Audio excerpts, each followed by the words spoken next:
So let us take a moment here.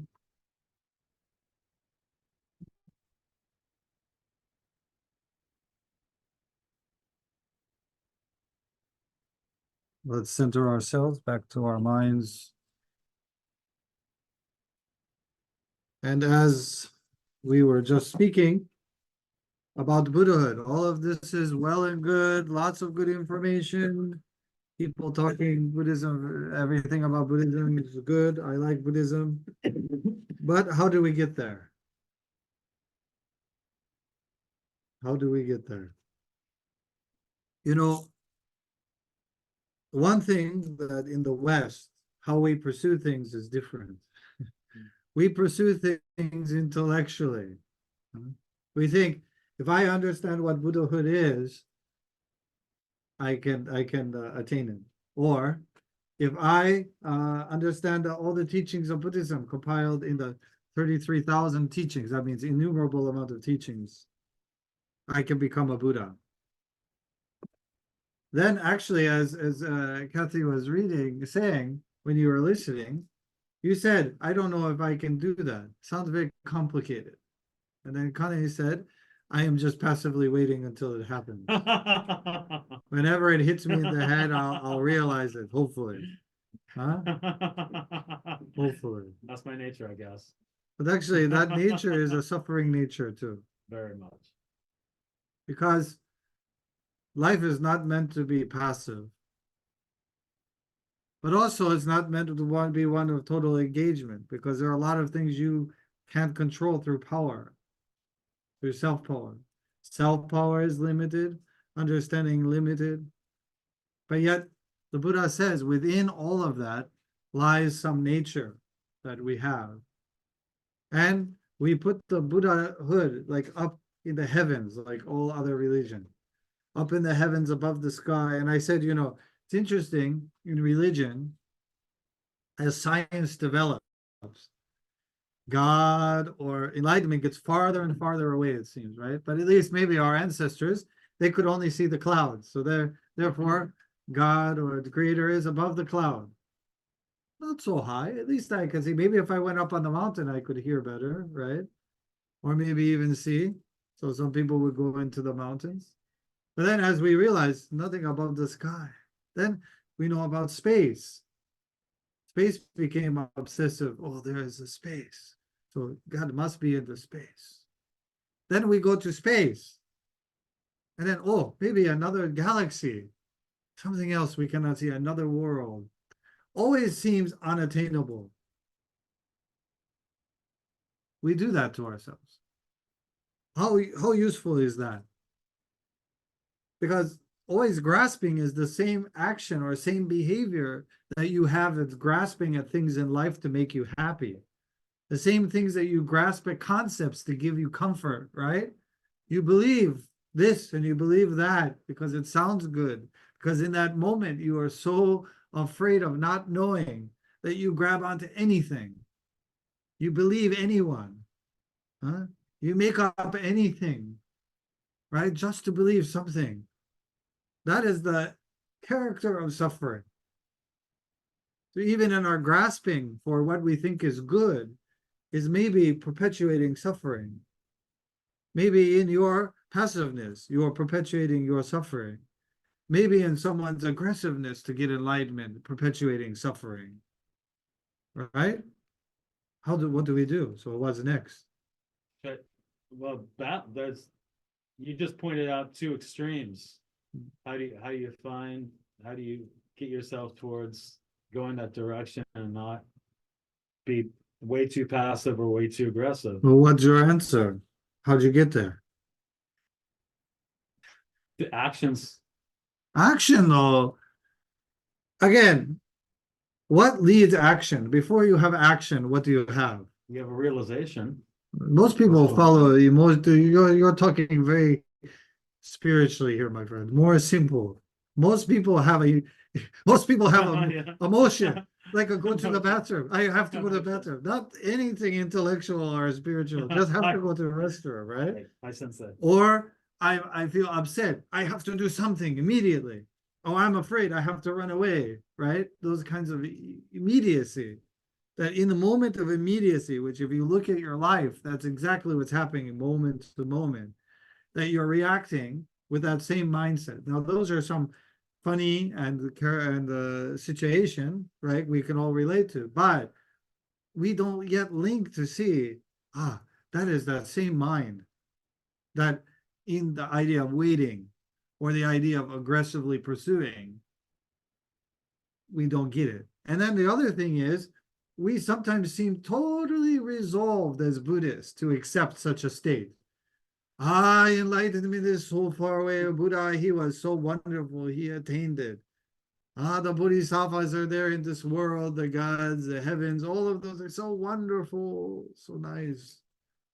My master has a, so what? What does that have to do with you?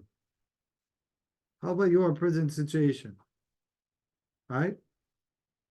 Your present situation, dissatisfaction, right? Which is the idea they use suffering. Suffering means or the negative thing, but actually dissatisfaction, even something that is good, cannot bring satisfaction. That means that in that is the true measurement of suffering in Buddhism. That even if Kane gets what he wants, right? That wonderful dinner and whatever you want to eat, full buffet, right? Doctor Who collection. Because he lived. Actually, I think your happiness is food. Your happiness. They're with Doctor Who maybe, but sooner or later, then after he may feel sick from that, or tired, or lethargic, or whatever. Once he gets what he wants, but then he has to think of something else. Maybe sleep is what I want, or I want this, or I want that. Always bouncing. But then also when we're told, okay, you can attain enlightenment, we're content with saying, okay, tomorrow or later in life, I'll get there, or it's unattainable. But actually, in reality, we must realize the state here and now. So I want you to all to change your perception of Buddhism, of thinking that enlightenment is out there, and that Buddhahood is over there, a couple blocks away. But instead, you have to understand the immediacy of it. Buddhism was meant to be two things, whereas Fred was talking about different. Lots of traditions, very complicated. Lots of traditions are very complicated. Now, again, I'm in no position to say whether they're right or wrong at all. That's not important to me. I don't need to be right. However, I do want to be enlightened. And then also, I know what my capacities are, right? The first thing is to know who you are. What are your capacities? What is your strength? What is your weakness or perceived strength, perceived weakness at this moment? That's what you got to work with. You can't wait until you become a happier person, right? Or get what you want. If I only get that, then I can practice Buddhism. I remember, does anyone know Morrissey? He's a very famous singer from the Smiths. I talked to him and I said to him, you believe in animal right, everything. Why you don't become a Buddhist? And he said, I'm not a good enough person. I said, that's cop out. And he was laughing because I think he knew that. Because he sings lots of sad songs, like they call him the king of what was it? He's one of your fellow countrymen, Kancho, the queen of drama or queen of negative sadness or something. Melancholy, like that. Because when you're a teenager, that could be a very happy state. That could be a desirable state as well, thinking in your thoughts, lost, right? But I want you to change your idea of Buddhism, thinking that by reading Buddhism, you're going to understand it. And that Buddhism is something unachievable, very far away. I want you to hear, before you leave today, have some glimpse of that. That is the only thing that we are meant to do, is to have that glimpse. That's why we practice, to have that glimpse. And the more that we have that glimpse, our world starts to have some questioning. Our perceptions tend to change naturally. As I was talking about with Carl Jung, the shadow. We have the conscious self, the subconscious self, and the interrelational consciousness. That means with other people, right? But once we are able to see it as it is and integrate that into our lives, there lies enlightenment. Enlightenment is simple. Enlightenment is simple. Can you accept that? It's hard. It's hard. But why? What is it coming against that is so hard for you? Don't you believe it? Have you not had any spiritual experience within your practice of Buddhism that you believe enlightenment is within you and you is there? Yes. Yeah, I do, but Yeah, go ahead.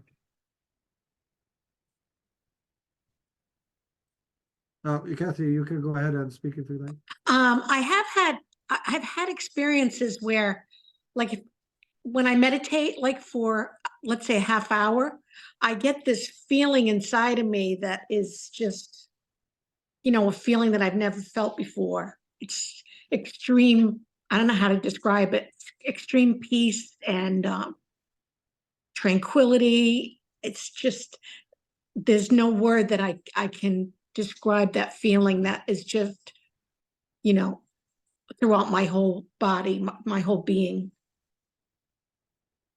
And how does that carry on into your daily life? Oh, it's wonderful because it gives me more peace so that I can,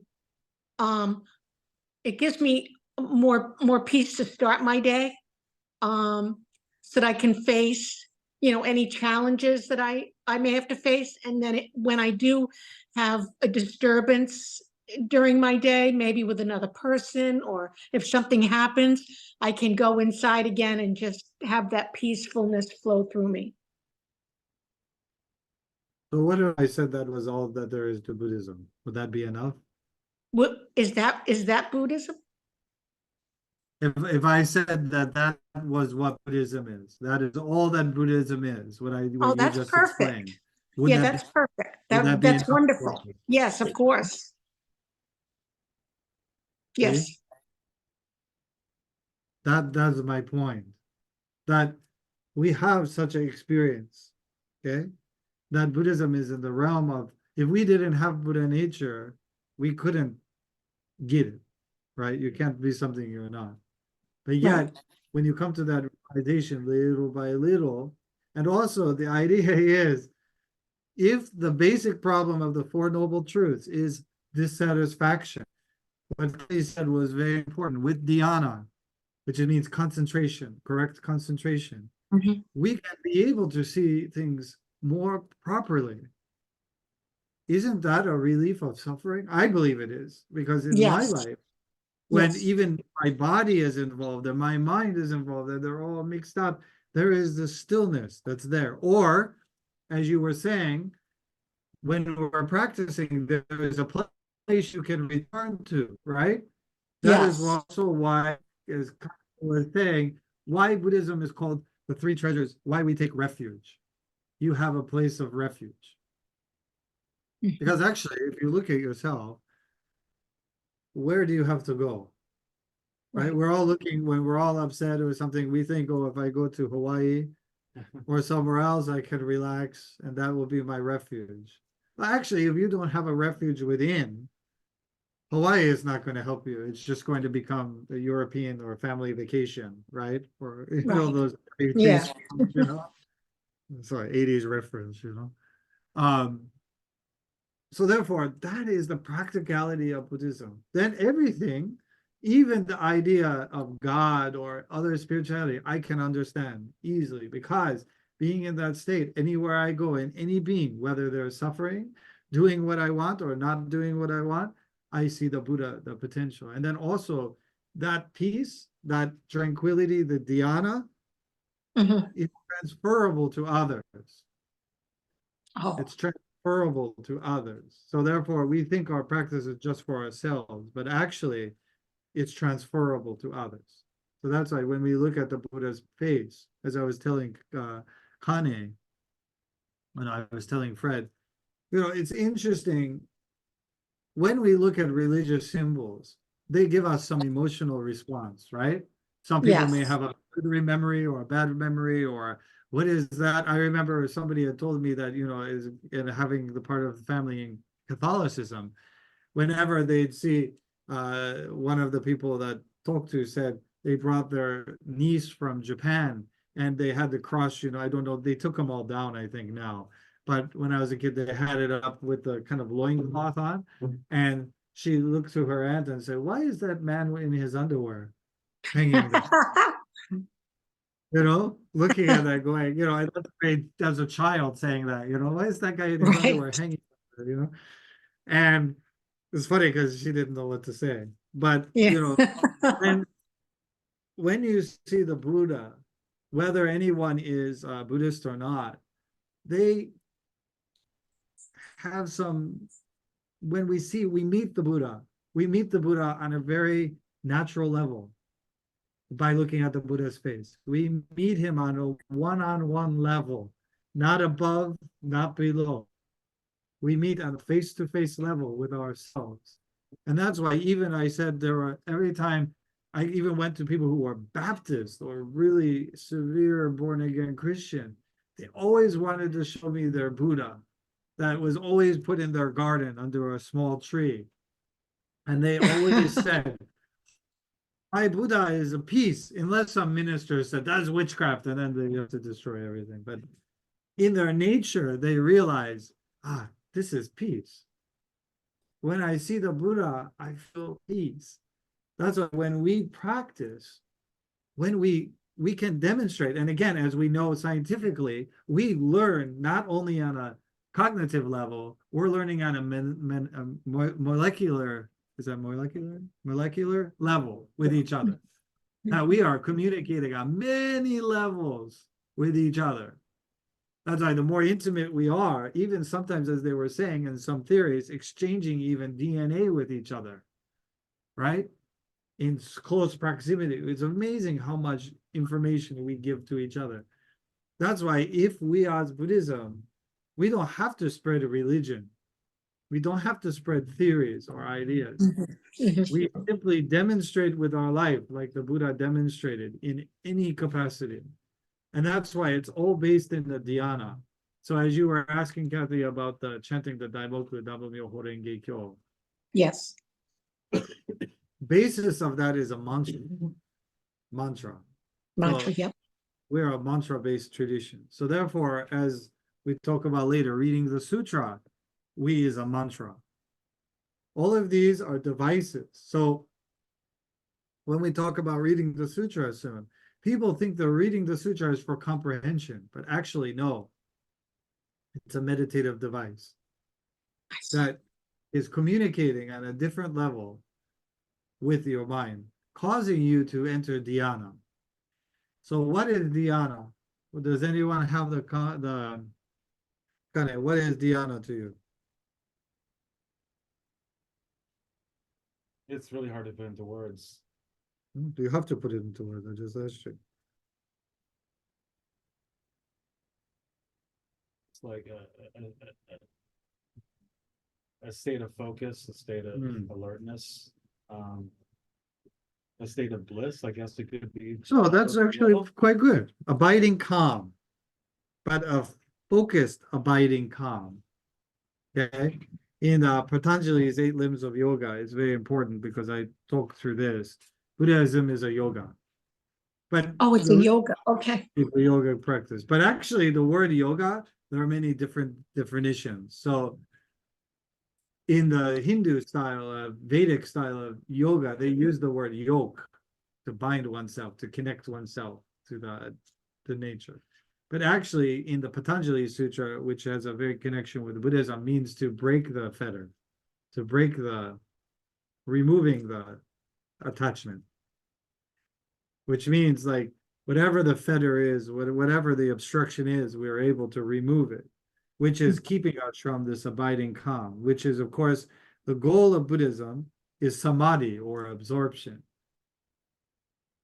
Now, again, even absorption is a state that when we practice absorption into the essence of universe, right? Essence of reality. But then as we wake up from meditation and we live our daily life, that absorption,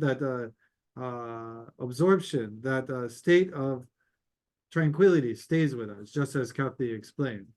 Okay. And it's interesting because isn't that interesting? When I was 9 years old, when I started my Buddhist path, I looked around all the religions, didn't mind, and again, I thought they're all very interesting and beautiful, but I thought I had the same capacity as other people, and I realized people didn't have any magical power I didn't have.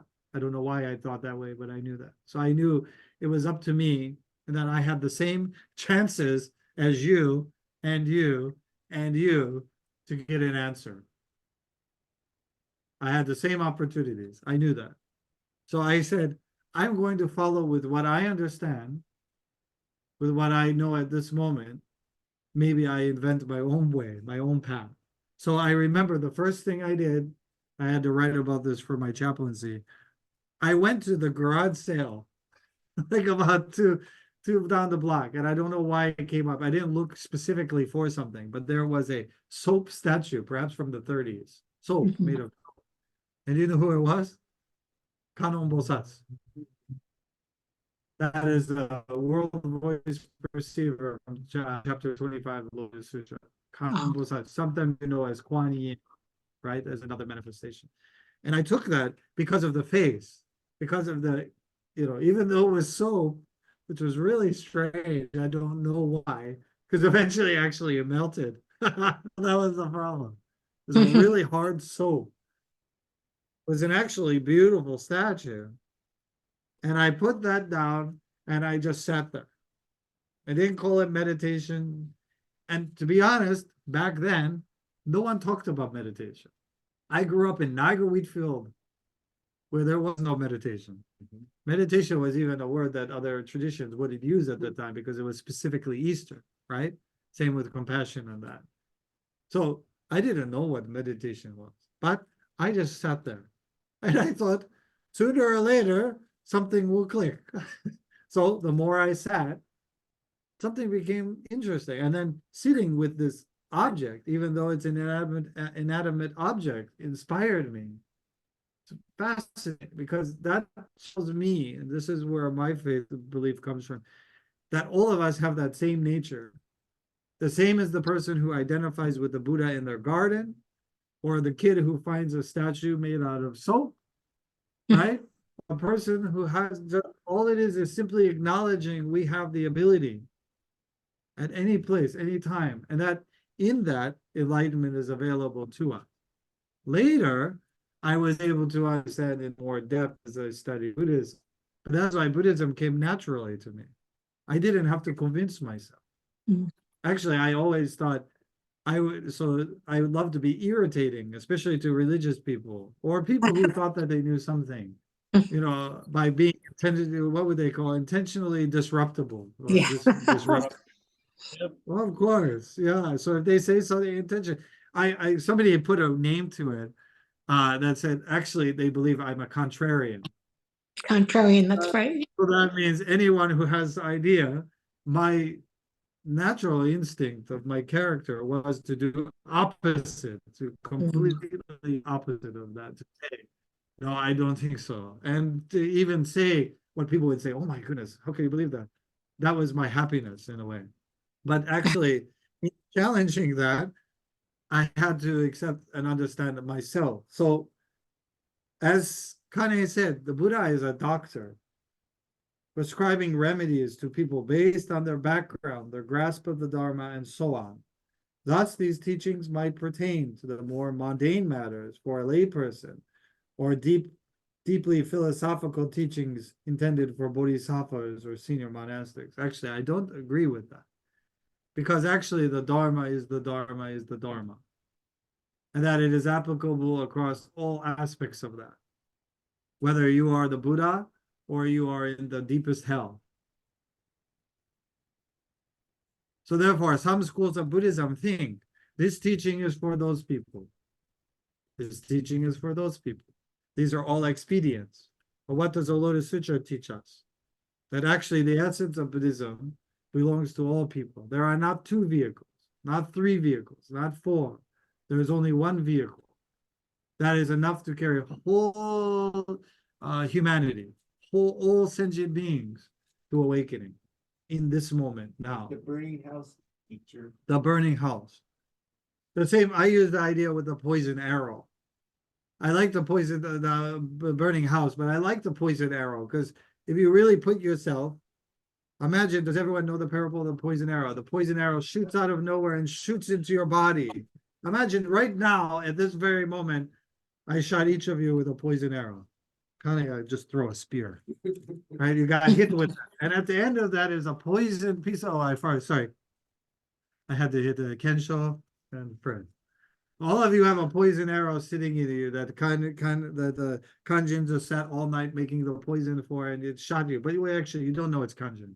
So just came out from nowhere, hits you. Your first reaction would be what? Ouch! Thank you, because some people would, well, I would be pretty angry. And it's like, well, first of all, you may say ouch, okay? Right. Ouch. Then what comes after ouch, especially Anger. maybe panic, I would think. Like, what just happened? Because again, there's no beef between us. You don't know that I shot you, right? Oh, that's true. So you don't know, you don't think, oh, Sensei love to shoot me. That's why he hit me with that. He don't like me or something like that. Your idea. But no, you don't know it's me, okay?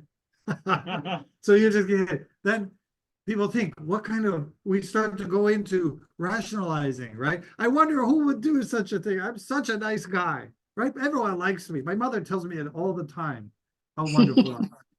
And then, I get hit. And then what, is there poison on this? What kind of poison? Is it fast or is it slow? Right? Is my arm gonna fall off, or am I gonna fall over and just die? What's gonna happen? And what kind of arrow is this? Is this made of metal? By the time you may answer all of those questions, right, as you're dealing with a very terrible, because think about it, right now, you've all been shot with an arrow. What's the arrow that you've been shot with? You all have an arrow sticking in you. Hopefully that's the first part of Buddhism, is to realize that you've been shot, right? So what have you been shot with? What are you dealing with now? Kanjo. Buddhahood, Sensei, Oh, or the realization that we have Buddhahood?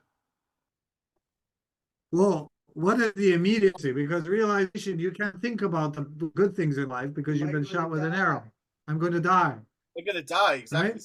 Right? Maybe sooner than later. Huh? I've been shot with an arrow. Am I gonna die? Am I going to die? Should I take it out or leave it in? They say that all the time. I was watching the Family Guy, It's like being shot by reality. Shot by reality, dealing with reality. We're confronting. Don't you guys confront reality every day? And it's that awareness that first, whether it's in small doses, because a lot of times we surround our things, which we don't have to think about it so much. But when you wake up in the morning, you're like, I'm getting older. That pain that was there wasn't there yesterday. Or, wait a second, I'm forgetting things more. That's not so good. Or, I'm losing my patience. I'm becoming more irritable by the moment, You wake up immediately cranky in the morning. That's a reality, face to face. But then what do most people do when they do that? When they deal with that? What's the first thing that people do? Have a cup of coffee. Have a cup of coffee, right? Have a cup of coffee. Just get caffeine in you so that it hits your brain, it numbs you, you're good to go. You have a moment. It propels you. Huh? You have a moment of respite. Respite. A reflection that you're drinking that cup of coffee and you're calming yourself down. Hopefully. Coffee does, I can't drink coffee because I had one cup of coffee I've never felt so, yeah. I've never drank coffee except I tried it once with Reverend Toda, because they have a Buddhist coffee shop by the temple, and he said, this is Bozu blend. Bozu means priest blend. And I never grew up drinking coffee. And I took the coffee and I tried it.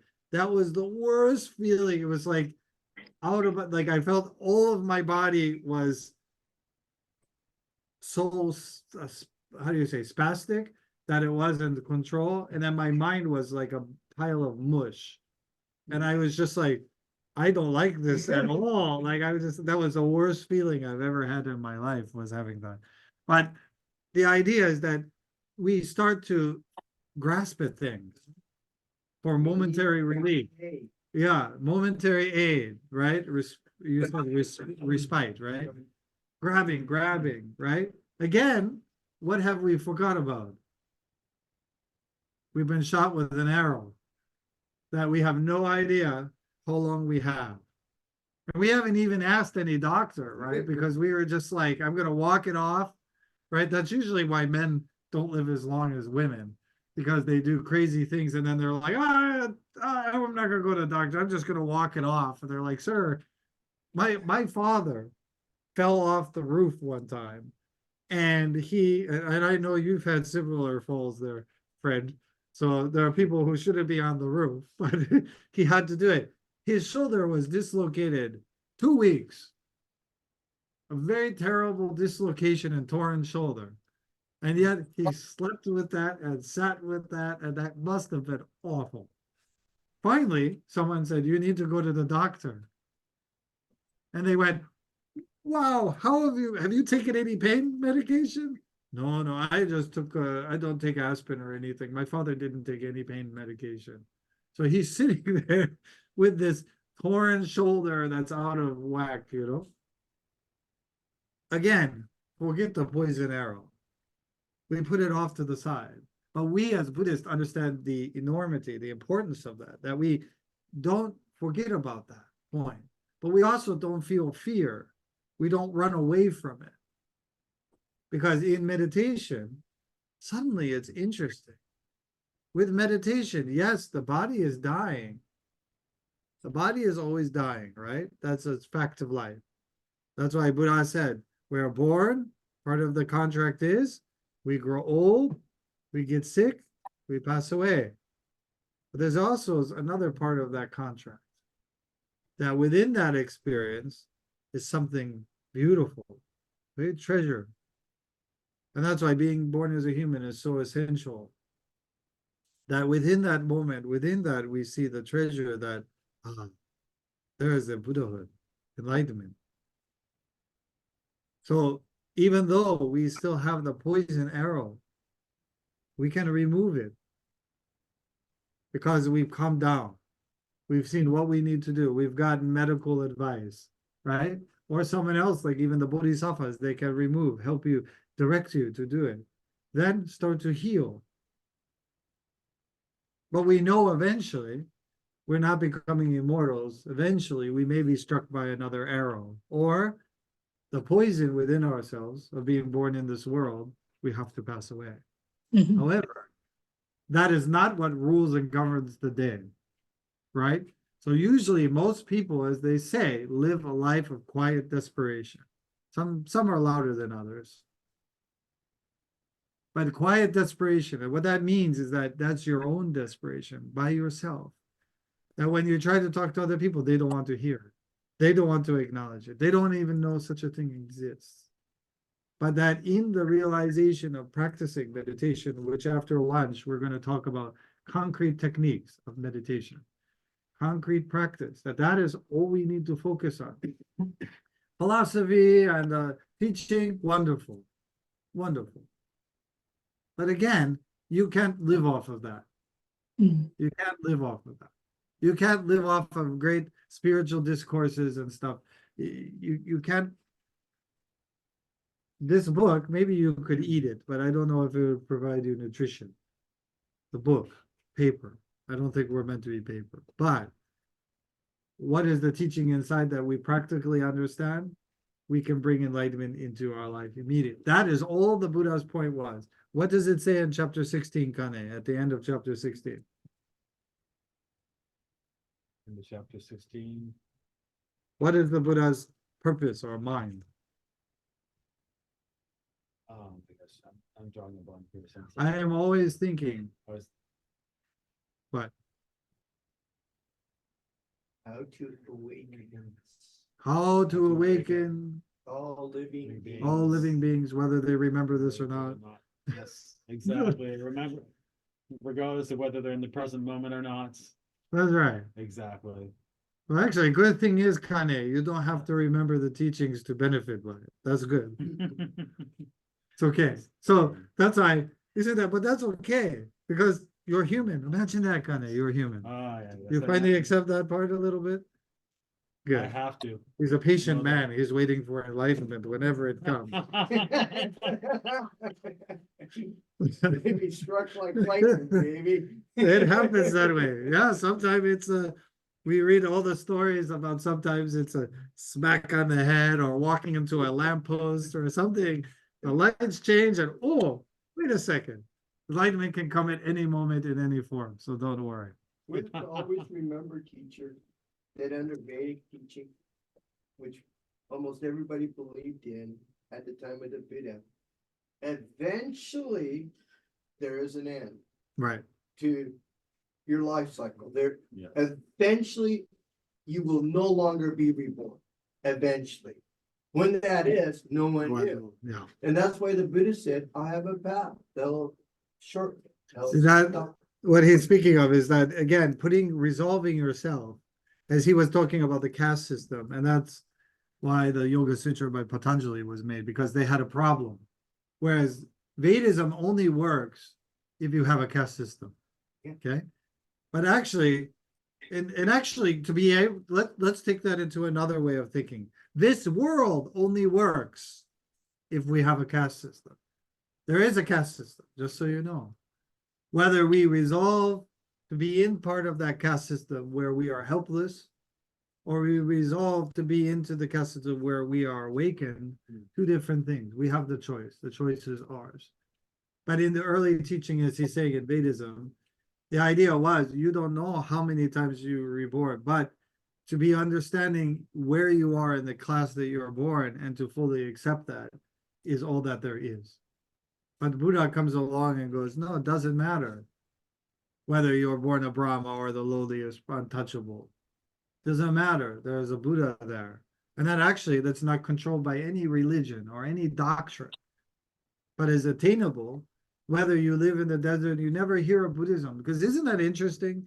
Usually you have to hear of religion to know of it. But as a Buddhist, 9 years old, I had no idea what that was, but yet I followed my own instinct, brought me to Buddhism. That's why I know we all have this, no matter what religion people practice. That's not so big deal. What it is that in the practice, we come to the same idea of dhyana, enter samadhi.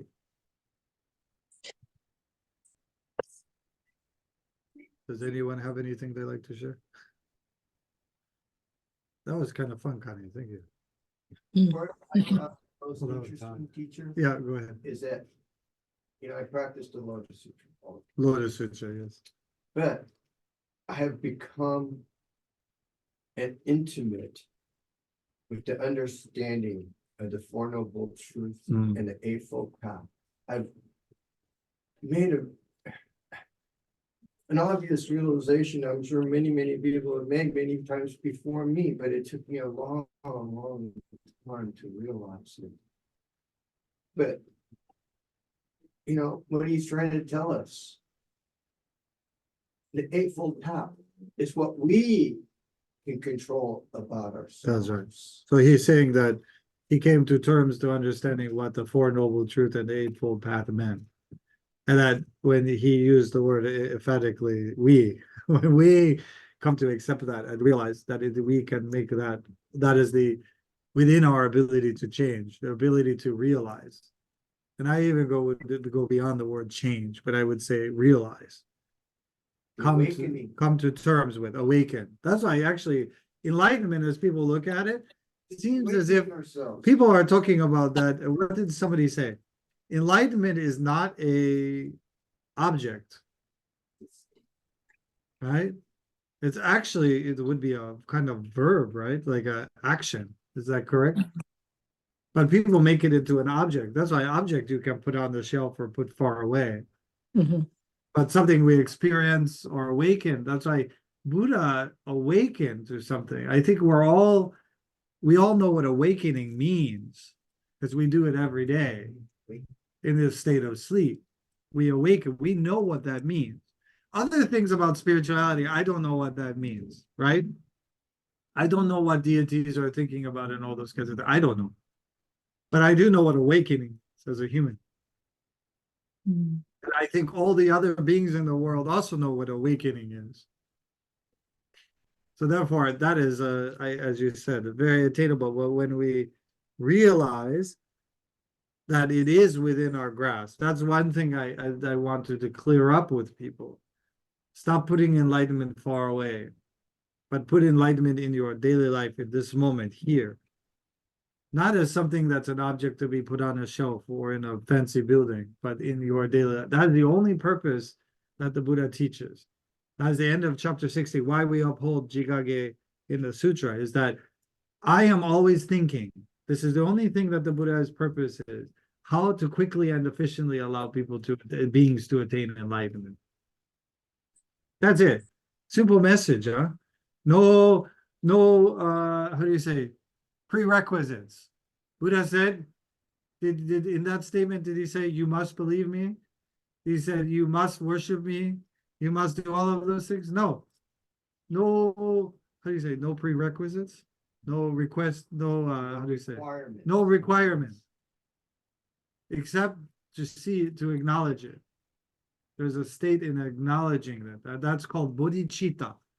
Bodhicitta means the aspiration in that moment to awakening. It's equal. Bodhicitta in that moment of realization is awakening, according to many masters.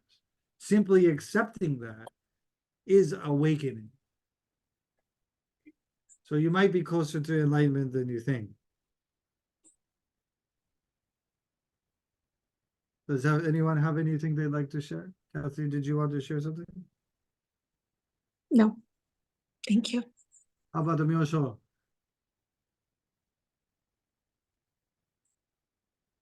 You have to unmute yourself, Myosho. My lip reading class, I haven't taken yet. The thing that kept coming up for me through all of our discussions, just in the recent ones, is the image of a doorway. And walking, the whole process of turning the knob, opening the door, seeing the light, taking a step, passing through. And like it's such a process when you break it down.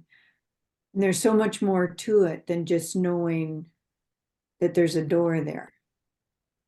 Once you get there, all these little wee steps to arrive at the door and then to move through it. And I think sometimes that's what I think of in terms of my commitment to seeking enlightenment. But there's also those moments that I've experienced that are almost instantaneous. And I don't even know how those happen, but I know they happen because I've experienced them. And it seems to me that like they're both there, and I haven't quite figured out how they're connected at all. But I know there's different pathways to it, but I'm thinking in a really mumble-jumbled way that it's tied into the 10 realms and how you move from one to another. And anyway, that's what's been coming up for me as I've been listening to everybody. Thank you. Wow, that's actually just so you know and you feel better about it, mumbo jumbo is actually okay for spirituality because we're not so good at expressing ourselves. Because we're good at expressing certain things. Well, but not even that, like anger, right? We may not even know how to express our anger or dissatisfaction or any of that. That's why a lot of therapy is be angry. It's okay. Show me what that means. We haven't even come to terms with our basic emotions, right? Much less anything. But yeah, it sometimes comes out like that. But again, that what you're explaining is a perfect example of mindfulness, of awareness, because again, each of those things are not separate. They're all relatable to that point, whether it's in the moment or it's the turning of the knob or it's the entering. all of that is a true interaction with life. That is the beauty of enlightenment. That is the beauty of the practice, is that actually all of those things are quite important, because if you can think back to when you didn't have those things, what was your life? Waking up, doing something, go to sleep. Mhm. Maybe in between you have some happy memory, but usually we don't remember the happy memory. We only remember the crappy memory. Like, oh, you remember that time I got hit by a car? That was awful. That seems to be our memory. Those kinds of things, you know? So I can't even rely on that. However, when you practice, suddenly you're more engaged, because this is not, I'm not selling you aluminum siding, okay? This is not the greatest thing since, what was it, since Sliced bread? sliced bread, okay? Thank you, you see, you're quick with that one. It's quick with sarcasm and those kinds of things. That's his specialty. But sliced bread. But actually, I'm just saying, enjoy a life, experience life. That's it. I'm not putting anything else on that. And actually, if you can do that, and I can see in my life, because I can do that more than I don't do it now, and I hope to every day grow a little more, to be more aware, more in touch, more in integrate all the aspects of my life and this world into my reality. I think that is better than if you were to say, you give all that up, I'll take all that away and give you $1 million. No, thanks. I'll make you king of the world. No, thanks. I would actually say no, because I don't want to be back the state of roaming, that I feel my day is to wake up, do something, maybe have a good thing, maybe have a bad thing, and then want to go to sleep and think about tomorrow. Well, or even just think about, most people more as desperate than that, think of, well, when is it all going to be over? Isn't that a shame? Instead of just as it is, enjoying each moment in the fully engaged, whether it's bad or good, doesn't matter. Just fully engaged in the dhyana, awake concentration allows us to have that experience. I keep that over everything else. Okay, that's just my opinion, but maybe you have a similar. So just 12 o'clock, so we're going to have a break from 12 to 1. So let's put our hands together in Gasho. Namyo Renge Kyo, Namyo Renge Kyo, Namyo Renge Kyo. And thank you to Shami Kansho for his lectures, and Reverend Kane for his lectures. So Thank you. when we come back, if you have a sitting cushion or in a nice comfortable chair that you like to sit in for meditation, please have that near you. I'm going to start going into more specifics of practice of things that can help you to get to the more better samadhi, the more better concentration. Yeah.